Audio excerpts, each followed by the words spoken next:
Thank you to our amazing Patreon supporters, and thank you to our new sponsor, Control Freak. Control Freak makes many different great controller accessories to add more comfort and better accuracy to your controller. Use code Jesse10 to get 10% off of your entire order. From Left Hand Link, do you think they should have a game set in Kakariko? I wouldn't mind if it was based in Kakariko as long as there's a big world. If it was just Kakariko, I'd be like, dude, that's too small. That's a small game. Like, we just had Breath of the Wild. No. Yeah, set in Kakariko? Yeah, no, definitely, like, Kakariko should be in it. I love Kakariko. Yeah, always a good time there, but, maybe he means, please, like, to give us more than that. if there's a Zelda game where, like, Link is born in Kakariko, maybe? Maybe, like, that's the starting area. Yeah. Instead of some other village or Ordon or... Yeah, like, at the I guess beginning the story of... stems from Kakariko itself, Yeah. mostly. So in Ocarina of Time, it starts in Kokiri Forest, and you spend like an hour or two there before you leave the Hyrule Field. So like you spend a lot of time, you get really familiar with Kokiri Forest. The same thing in Twilight Princess. Like you spend way too long in Ordon Village and like the surrounding forest. Way too long in that game. It's like 3 or 4 hours before you like finally get to somewhere. Yeah. But you spend so much time in that. And if they had something like that to where like you started for like the first couple of hours in Kakariko, like we had Breath of the Wild had the Great Plateau. So like if they replaced that with like, oh, this is just, I think they would have to name it something else. Like would they like Kakariko Kingdom or something like that? If they made like a larger expanded version of Kakariko instead of Kakariko Village, could they have like Kakariko Kingdom Kakariko or City. Yeah, I don't know. like have a Kakariko, because they already have like the Kakariko graveyard and stuff. So like if they could just expand for like the Kakariko Forest or the Kakariko thing, and they just made it like one big thing, I think that would be really cool. It would be. Like instead of Death Mountain Trail, they could have like Kakariko Trail.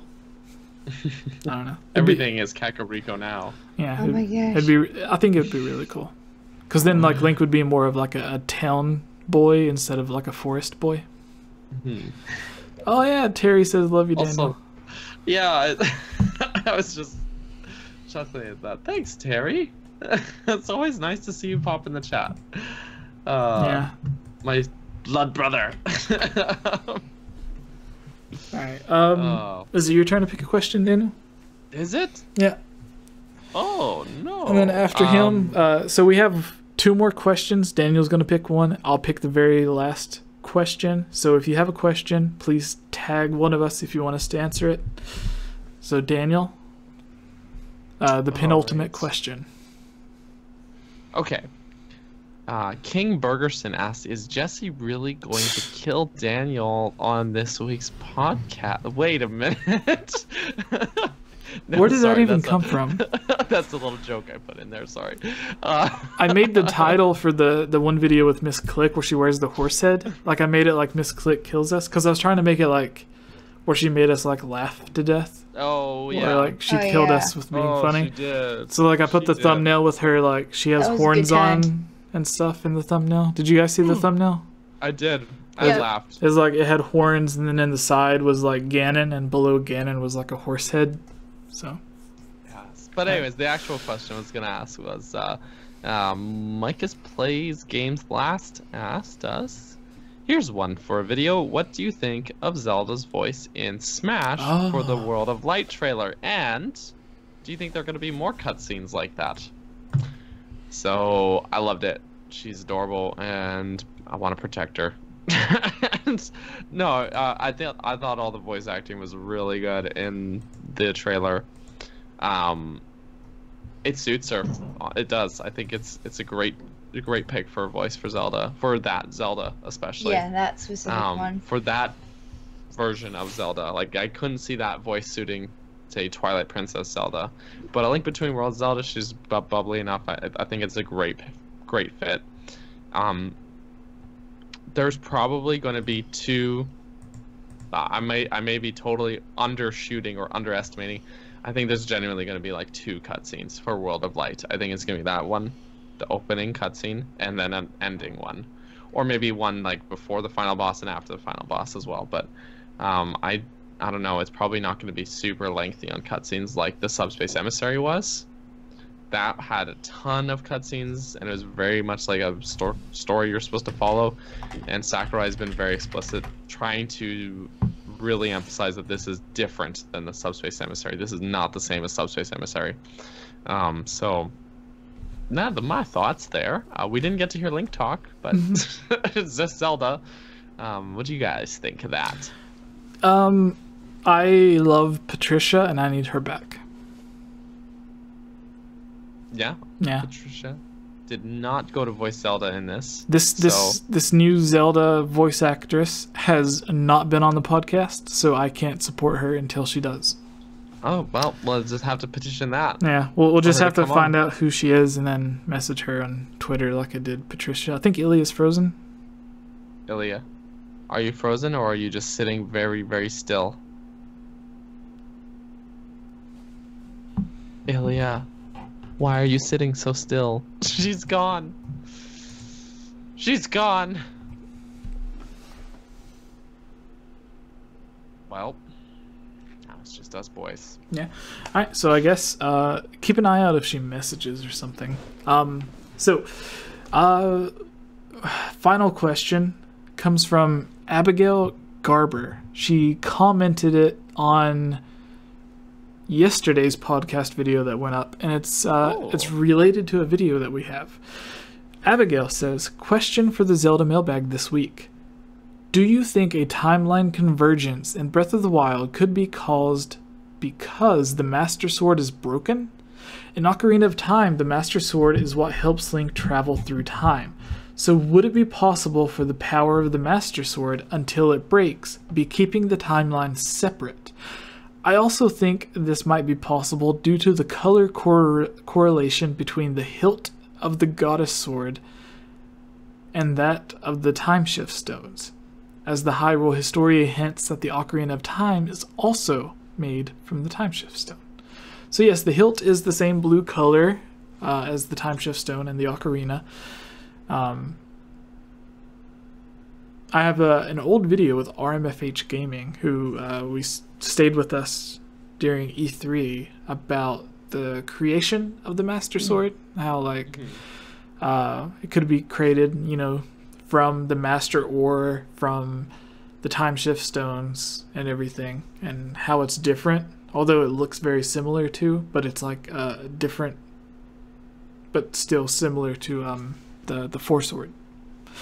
So we have videos on that as well. But at least when you get the Picori blade, it looks very similar to the Master Sword. Yeah. And the story is the same, like it was given from the sky or whatever.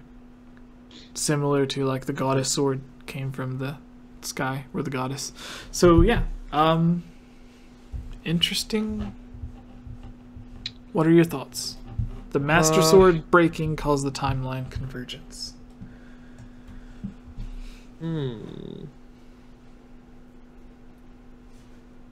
It's interesting to think about.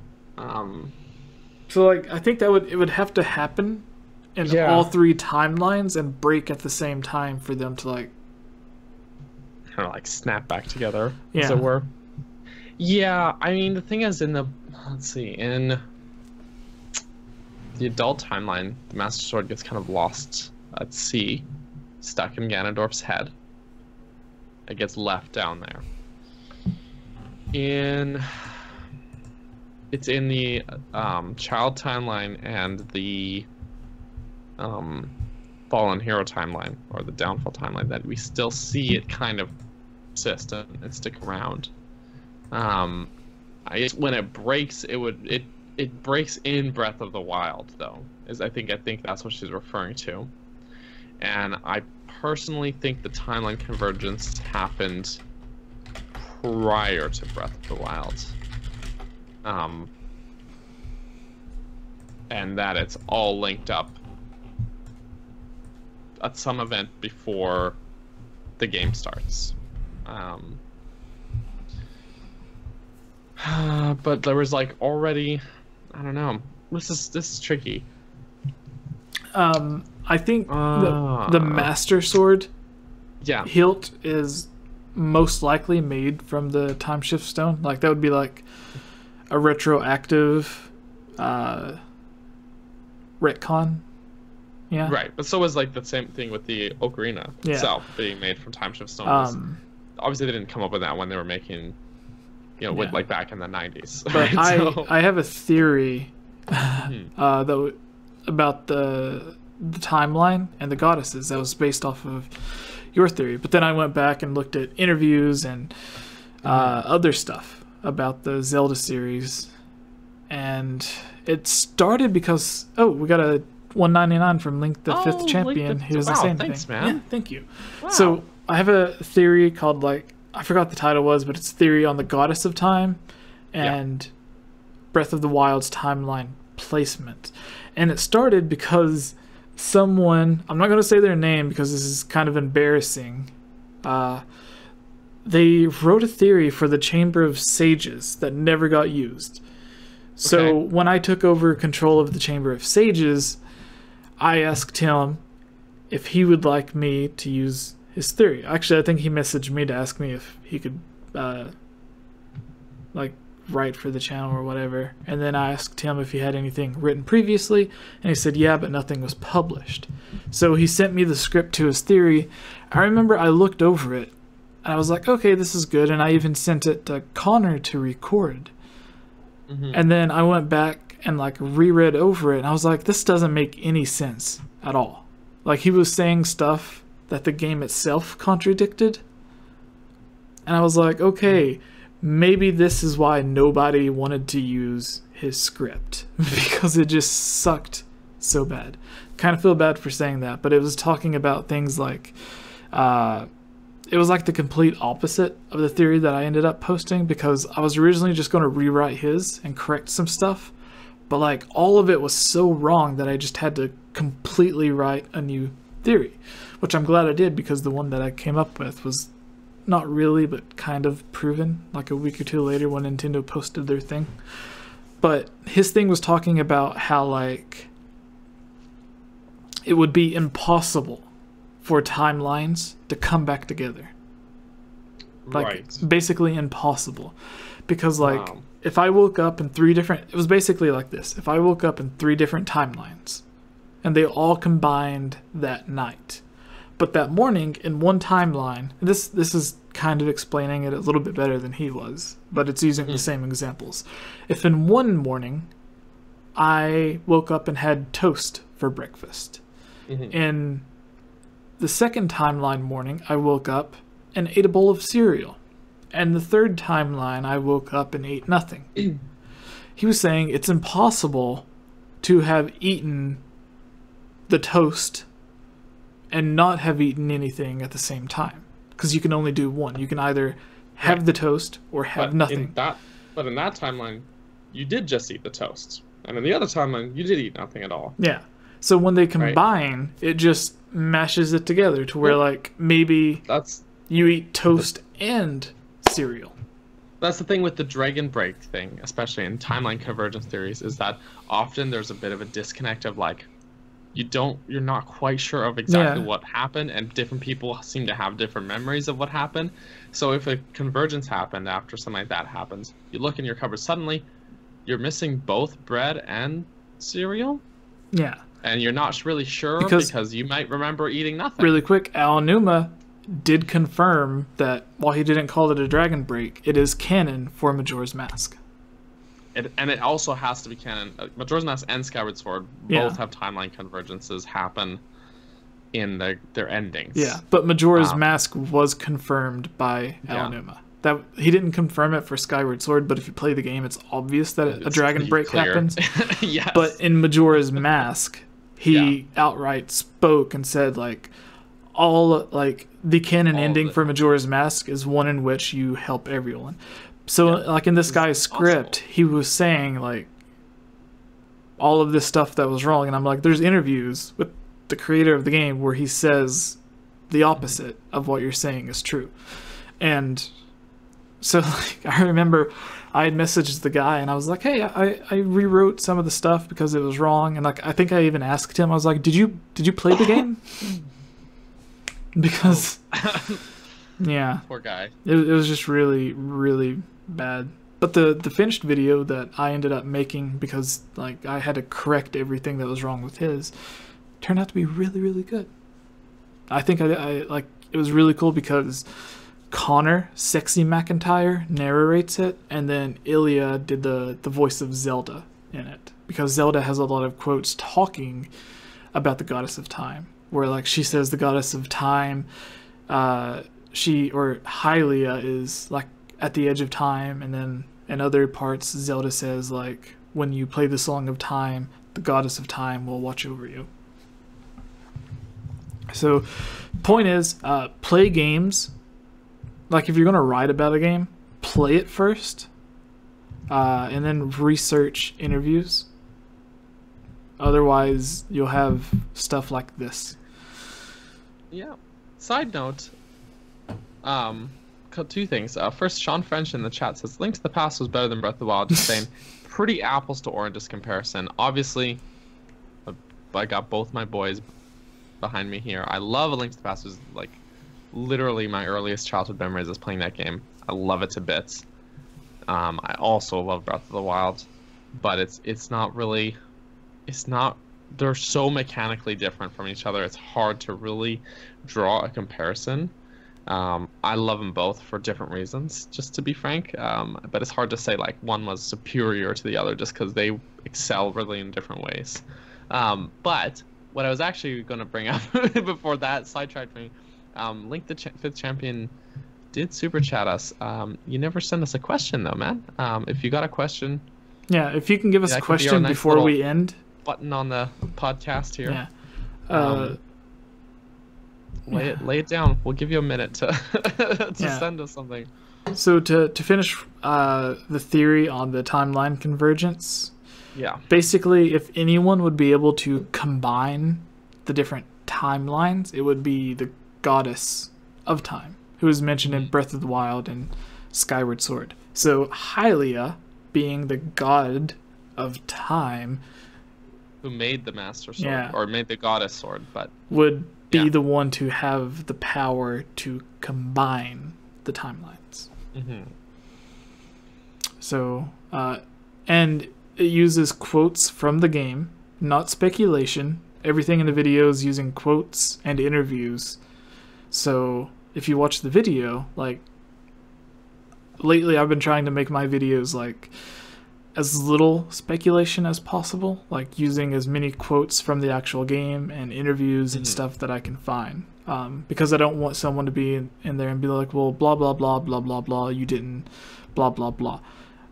So like instead of saying like, oh well, this is wrong because you said this, they're gonna have to say, well, this is wrong because Al Numa, and then it's like if you try to argue against what the creator of the game says, yeah, like he created the game, like he's the one that has the ultimate choice. Although sometimes like they do say weird stuff like I'm Bowser Jr.'s mom. And you just have to go with it. You're like, well, all right. I'll work that into a theory some way. Yeah. Not sure how that one works, but yeah. 10 seconds. Give us a question, a final question before we go. If you don't, then we're just gonna go. So. Yeah. I guess they're voting a Link to the Past versus Link Between Worlds in the chat, and guys, that's just not fair. I can't choose. Yeah, one's like a 2D classic, and the other's like a 3D masterpiece. It's like, do you choose, visiting your grandparents as a kid, or going back and visiting them as an adult? Brandon says, didn't Hylia literally die? Zelda is her descendant, right? So sort of.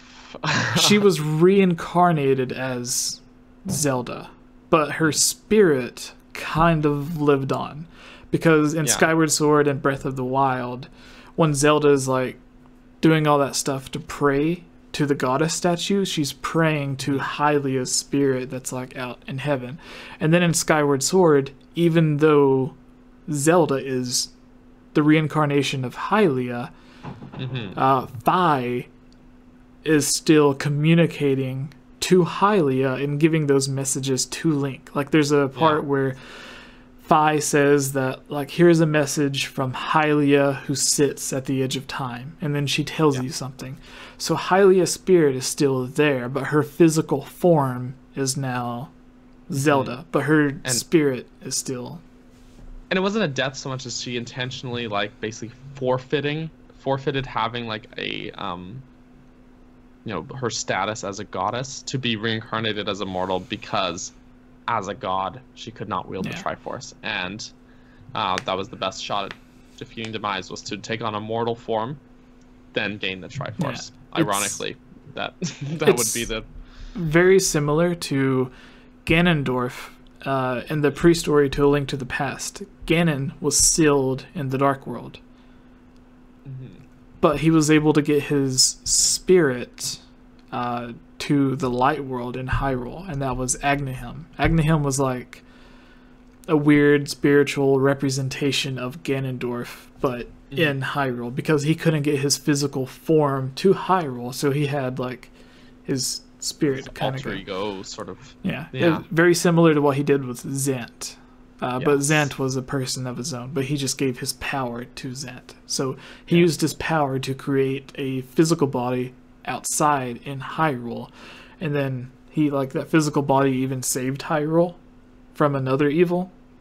I always assumed that was kind of a trick like he actually caused it but then stepped in and just to be the hero, but something like that. But it's very similar to Zelda and Hylia. Hylia, her spirit is still like in heaven or whatever, but her physical form she gave up. So like her powers are passed on to Zelda, but she's still living in Hylia. That's why, like, there would be no point in having the Hylia statues if she was just dead. Because, like, if Zelda is praying to herself, that's stupid.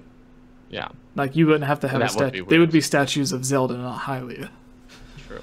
Also, it looks like Link the Fifth Champion sent us a question finally. And that is, this is a joke, but what if Hyrule Warriors was in the Zelda timeline? Well... if it was, I would not be opposed to it. It would explain I would know where to place it. Exactly. Would be in the child timeline after Four Swords Adventures. And that would explain my Dragon Break right there. There's your timeline convergence. Hylian... Bing bada bing. Cleans so many things up. This is a very quick question. Hylian Luke says, would you like to see a new Toon Link Zelda game on console? This case, the Switch. So I go back to my adult Wind Waker pitch, where it's like Assassin's Creed style Wind Waker, sailing around, taking over bases and stuff. So that's mine. Oh yes, that was a brilliant idea too. That was a few weeks ago, but if you go back through some old episodes, you'll find it. Hylia and Luke. Brennan says, you said resides at the end of time. Yeah, like they say that Hylia lives at the edge of time. So like in the same way that Demise existed throughout all time, Hylia does the same thing. Like, she can exist like in all time at the same time. Jesse's Green had a reference to Link. No, yes. Jesse doesn't even like Link. Oh yeah, no, this games. Is so I'm a big Peter Pan fan. And actually I hate Peter Pan. But yeah, this was made by Crochet Life or something. I forgot her name, but she's wonderful. She made it. It was too expensive. I would never buy a hat this expensive, but she was a fan of, or her kids were a fan of the podcast. So I went ahead and bought it that month. It was like 6-7 months ago. I don't know. She probably still makes them. She had one that had the Minish Cap person. Eslo? Yeah, she had one that had like Eslo knitted into it. Oh, that's cool.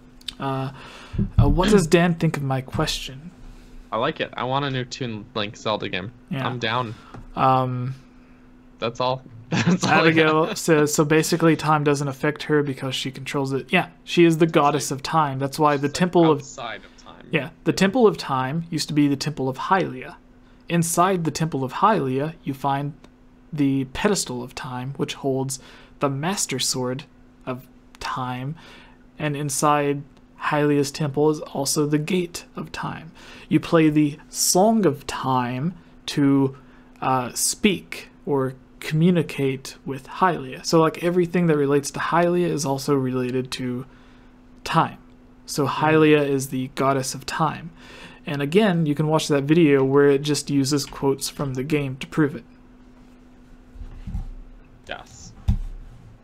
But yeah, I think that pretty much wraps us up, though. Yeah. Do you guys know the science behind crouch stabbing and Ocarina of Time? No. I think that's just like when you crouch, the shield covers more of your body. Right, and then because if you stand up and hold, you're crouching. If you stand up and hold the shield, like your waist and your knees and your feet are still available to get hit. But if you crouch down, it covers your whole body, and then you can just like stab through the edge of it, right? So, call me Maboroshi or Mabo, please. Brandon is my character, and he perks up in my head if you're given his name called. What's going on now? Maboroshi. I think he's the one that's in the voice chat sometimes on the thing. Do you think Nintendo taking an open world approach from now on means the end of companion characters? No, we had Wolf Link in Breath of the Wild. Kind of optional companion character, but yeah, they always have companion characters. Like, if anything, it would make it more of a reason to give you a companion character because you need someone to help you out in the big open world. Yeah, we'll definitely look into that video. In Ocarina of Time, you can attack while crouching. Do you think? Alright, that's all the questions, everyone. Everyone on here, thank you for watching. Thank you, Hylia, for joining. Thank you, Chublima, for joining. Thank you, Stealth, for joining. Oh, they are? All three of them. They're gone? They're all gone. Oh. Well, let's talk about the only ones left.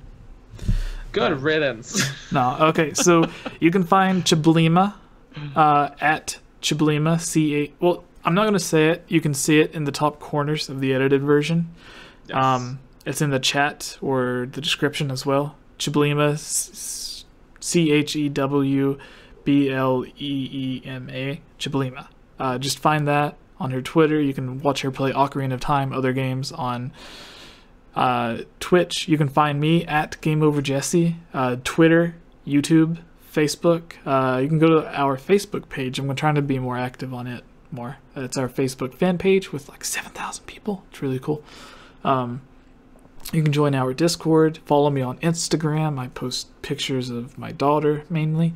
You can go to the Twitters. Everything is at GameOverJesse or /GameOverJesse.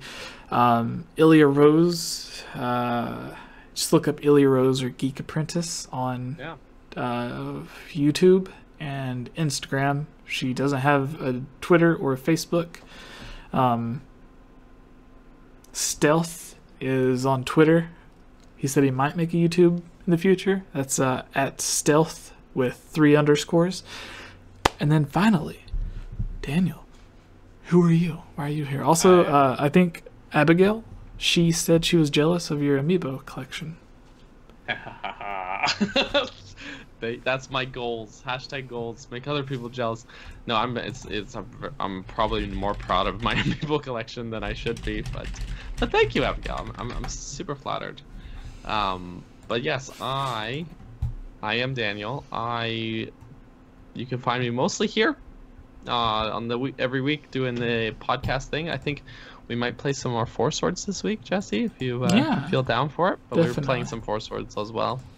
But you can follow me on Twitter and Instagram and Twitch at CaptBurgerson, CaptBurgerson.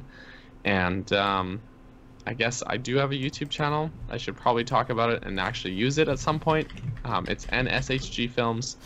You've probably seen me in the chat saying hello to people. So you can check me out there and just go watch some. There's also other. I'm not the only one that posts videos on that channel though, so keep that in mind as well. But what else do I do? I have a website called burgersonmedia.com, and it's a cool website where I post things that I've done. I actually need to update it because I have some more stuff to add on there. But yeah, if you check that out, you can pay me to do things for you if you want someone to make you a thing, like a intro for your YouTube channel, or just to edit a video you don't want to bother editing or something like that.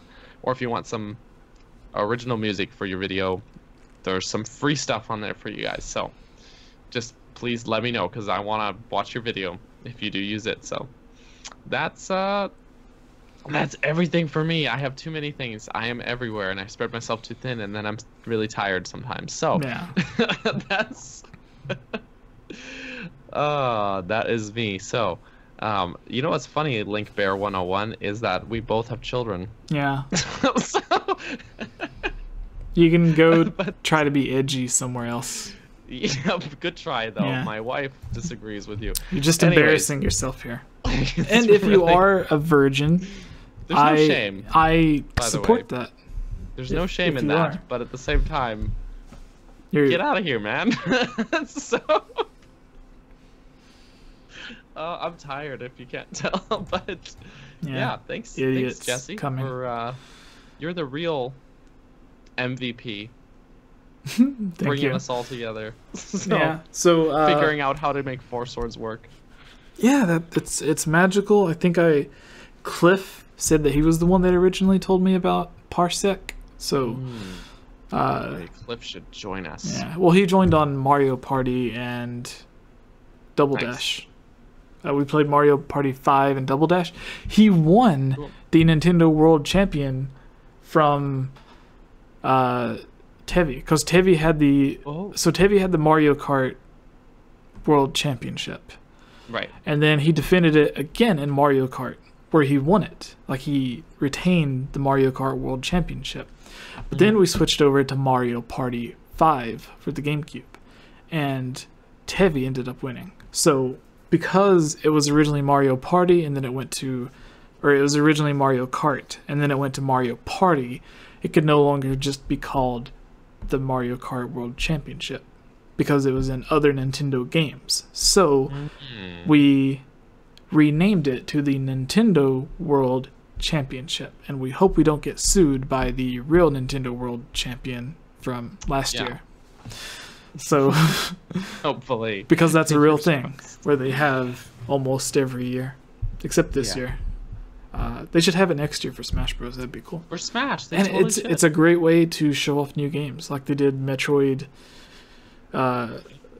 Prime Federation Force, and Super Mario Maker back Yeah. in the day. yeah. They even had like competition speed runs to beat the first Zelda boss. All right. So, anyways, thank you all for watching. Please subscribe. Go to patreon.com/GameOverJesse. Go to twitter.com/CaptBurgerson, twitter.com/GameOverJesse. Watch all of us. I am following no one, so if you follow me and you're cool, I'll follow you back. Buy the shirts, GameOverJesse, and I don't know how to end these things, so I'm just gonna go. Bye. Love you all. Bye. Hey everyone, it's me again, Hylia Rose. I just wanted to say thank you so much for watching this video. And you know what? If you're a fan of videos like this, you should totally subscribe and give this video a like and comment below to let us know what type of videos you would like to see us create in the future. And if you would really like to support all of us here at the GameOverJesse channel, please consider purchasing a GameOverJesse t-shirt or becoming a Patreon at patreon.com/GameOverJesse, where you can receive many rewards, such as getting shoutouts, having any topic or theory that you select discussed on the podcast or made into its own video, having your question answered, joining on as a guest on the podcast, and playing with us during our Twitch live streams at twitch.tv/GameOverJesse, and much, much more.